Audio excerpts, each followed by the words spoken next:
Greetings,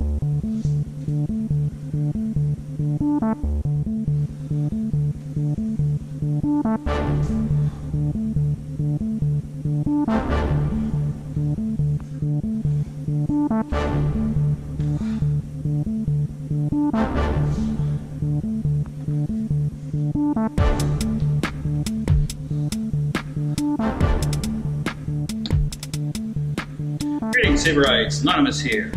Here we are with Trajectory 2 of Makashi Dulon.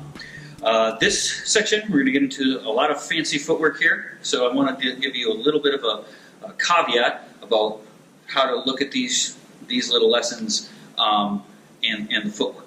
So number one, you will notice, and I will say here and there, that I'm showing multiple versions of the same type of footwork. And that's true. There's going to be different versions of each of these pieces of footwork that you can do. Some are more complicated, some are more simple. And that's just the way things are. You're going to see a lot of variation in different teachers and different performers and stuff like that. And this is where it comes from. There are certain techniques, there are certain sequences and stuff like that that do not necessarily need to be done the exact same way every time by everybody. There are variations and things within those techniques that are still correct. So there's that. Number two, I am going to be talking about footwork and blade work here, so at times I will mess up or make a mistake in one or the other one.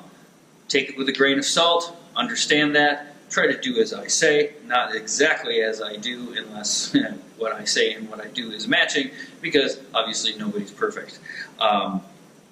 So there's that. If you notice, there's like a little bit of, oh, he changed it right there or whatever.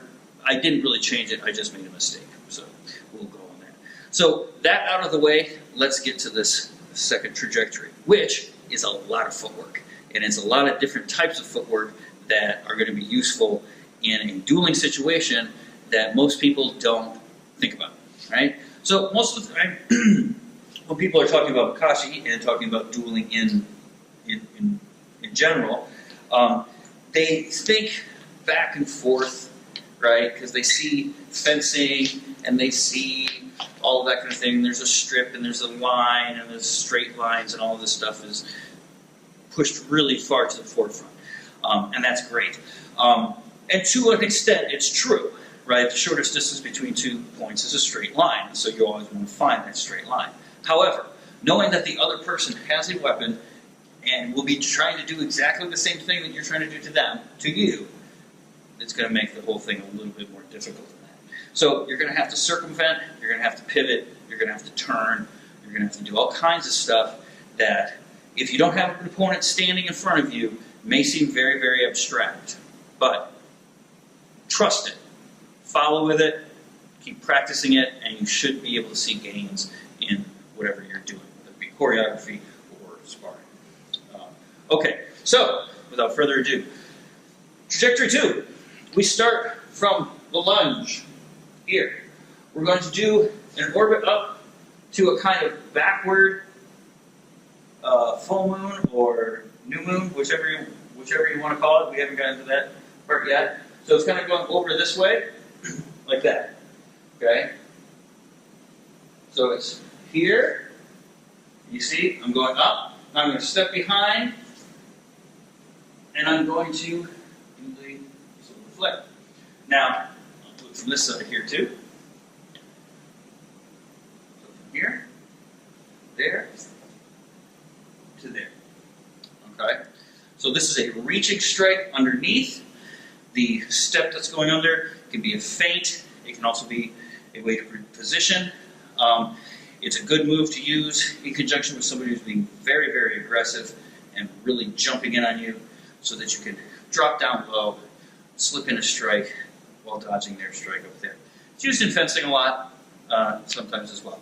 So there's that. The footwork, as I'm going, and I'll go from here, as I go here, I take a step back, then I'm going to take this step back here, but I'm not actually going to put my weight on that foot. I'm just going to step it out as this comes down and out. Okay? And so that's the position that we're going to end up in. Okay? So now, next bit, we go from here. We're going to take a step with the back foot around here. Okay? We're going to circle the saber up like this. We're going to take another step here. Take one more step there. Here, we're going to cross over, and we go into the comet tail. Okay? And we'll do from this angle here. Okay? Back. 1, 2, 3, and 4. There you go. So that's the easiest, or the most simplest, direct way to do that little maneuver. There are other ways. Okay? So if I'm here, boom, I can continuously step like this for that 4 steps. And that is very important, because even if you do it the simple way, you do not want to step straight. Okay? You want to step off to the angles. So, from that position, I go here. You see as I step out to over here, and then step to here, step over to here, across to comet tail. Okay? This maneuver and this sequence is intended to get you moving through your stance, out of your stance, walk, and then hit another one that's on one leg. So there's a balance issue as well. So there's a little bit of conditioning here. These strikes under here can be good if you get in close and you parry right here, boom, there. So this is essentially the comet tail and the solar flare are essentially the same move done at different height. Okay? So the same strike as I come around here down low, then I come up, 1, 2, 3, 4, comet tail. Okay? Now, if you want to get really in depth with it, you can put a full kind of walk in there. And I'll do it on this side, so you can see here. 1, 2, 3, 4, 5, and boom. Okay? So you can get more of a dynamic range in that if you wish. Okay? The important part, even if you're only doing the bare minimum steps, which is I think 4, right? You're here. 1, 2, 3, 4, and then up. You're making that S, like kind of S pattern on the ground. All right? Okay. Moving on. So we've got a couple different versions of that. Just essentially adding a couple more steps. The important thing is that you want to keep the blade moving with it. Okay? So the blade work for that part, no matter what the feet are doing, there. It's not exactly a starlight sweep. Okay? What you're doing is you're just kind of letting it float around. You're going through your moon guards as you do this. Okay? So your hand is making kind of a figure 8 as you go through your moon guards.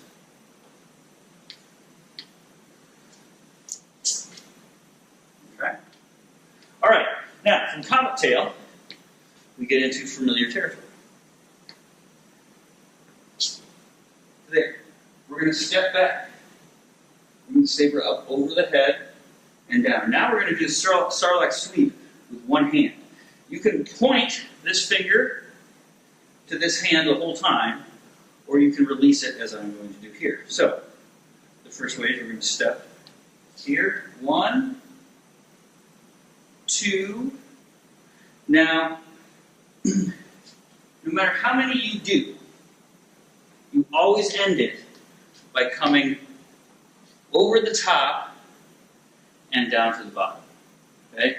Now, the starlight sweep, or any movement like it, which is repetitive, you can do it for however many repetitions you need dictated by your space or the performance that you're doing or what have you. So that's another place where you can kind of change footwork a little bit to make every set or every time you do it a little bit more free, right? We're kind of talking about movement jazz here, throwing in little bits of improv within a song, right? We still want the song to remain, but we can put little variations and flourishes on the things to make it our own, okay? So, let's start it from the solar flare. Here we go 1, 2, 3, 4, here. Now, we step out, we go down. 1, 2, now see, down to the bottom. Slide up and lunge to the bottom. At that point, 1, 2, to our 3 moves. Okay? Do that a little bit more centrally so you can see it. Here. 1, 2, 3, 4. And 1, 2, 3.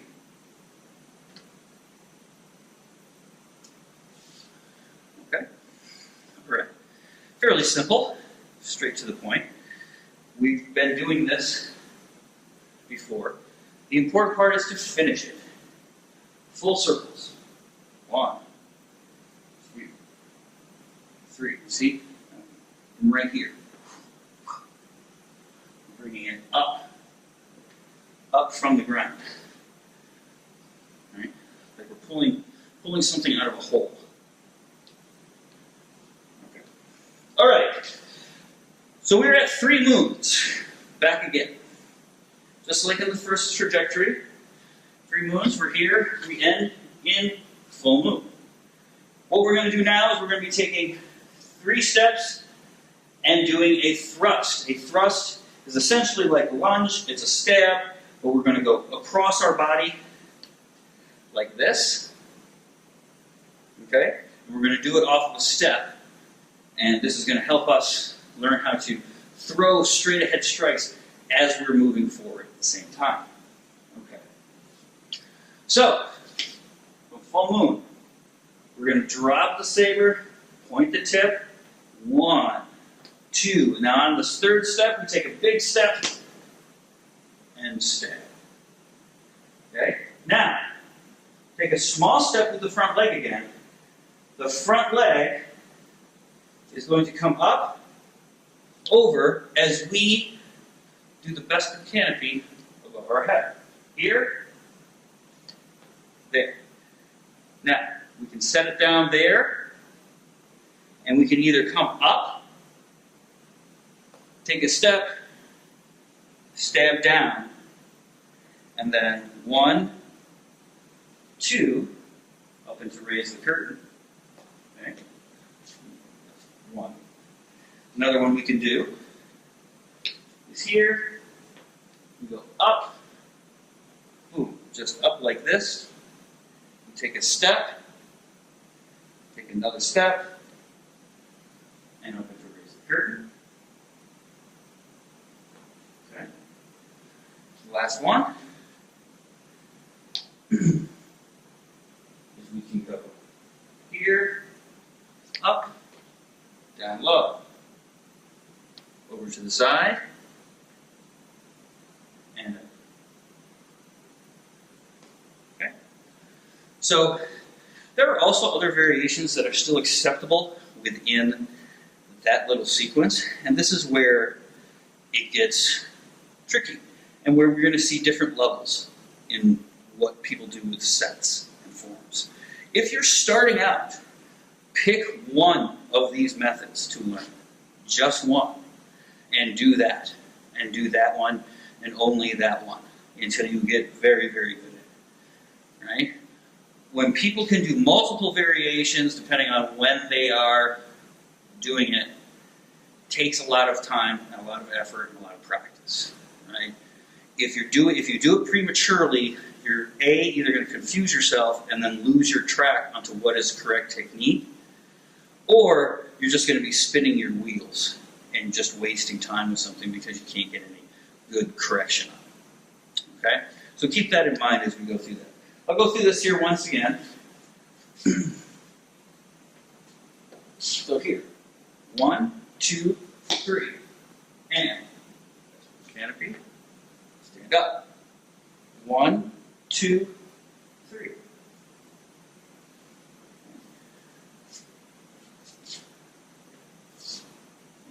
1, 2, 3.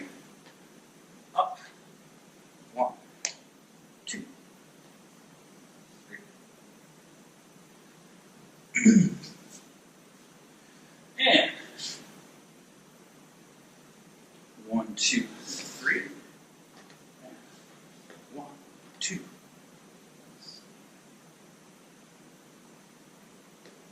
Okay.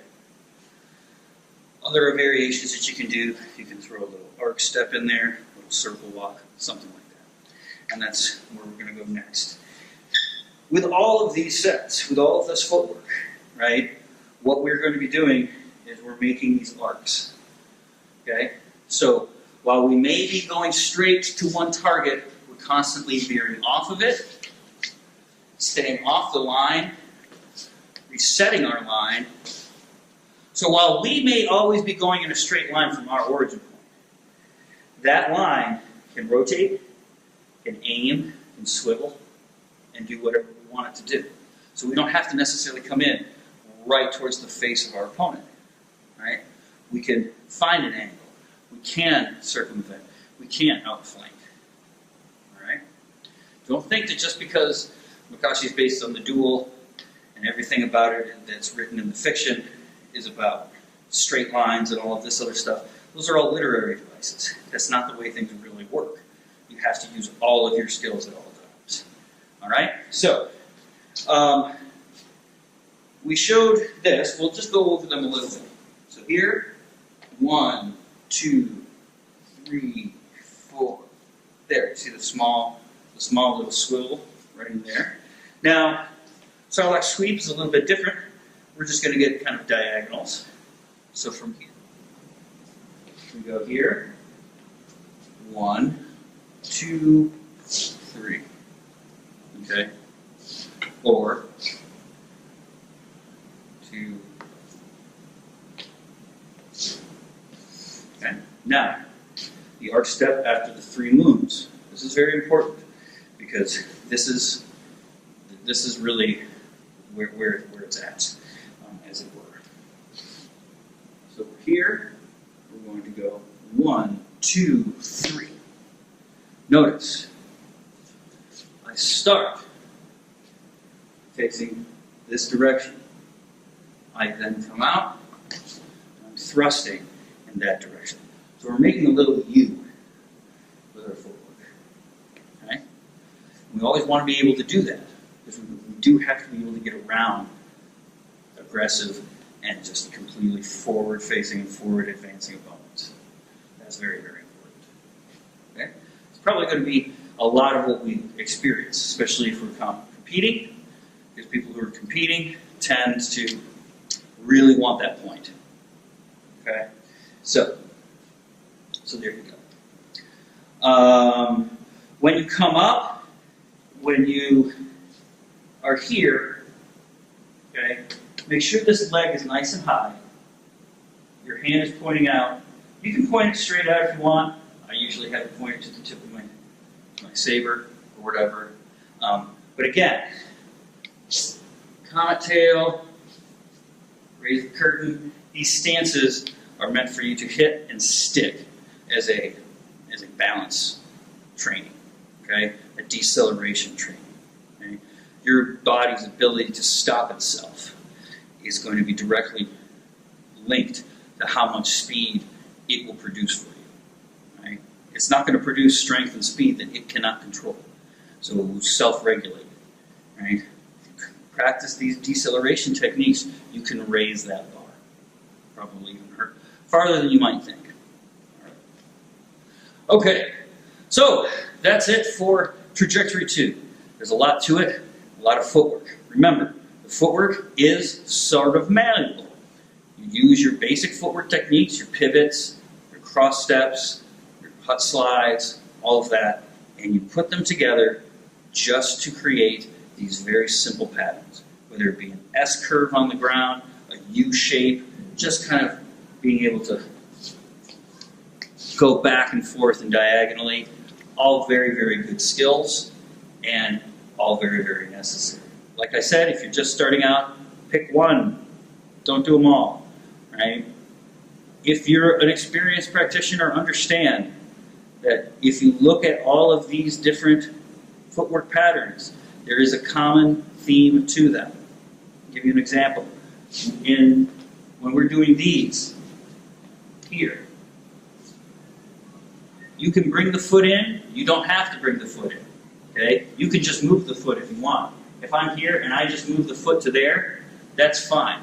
If I don't move the foot, what will happen? I'm not actually going to get all the way over to my target. I'm not going to get 90 degrees, right? So if you do that in a form, and you end up over here, you go, oh, well, there you go. So this bringing the foot in doesn't necessarily mean you always have to bring the foot in. What it does mean, though, is that you must shift your weight and you must move that foot. That's what it means, right? So here, if I simply do something like that, that's perfectly okay, all right? There are many little places like in there.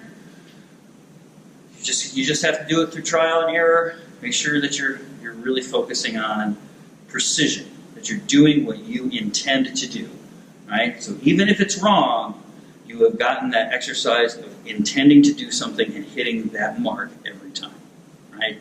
That in itself is a good practice. All right, that is it for me. We will be back with the other trajectories very, very soon. Until then, have a great day. Patience, practice, perseverance.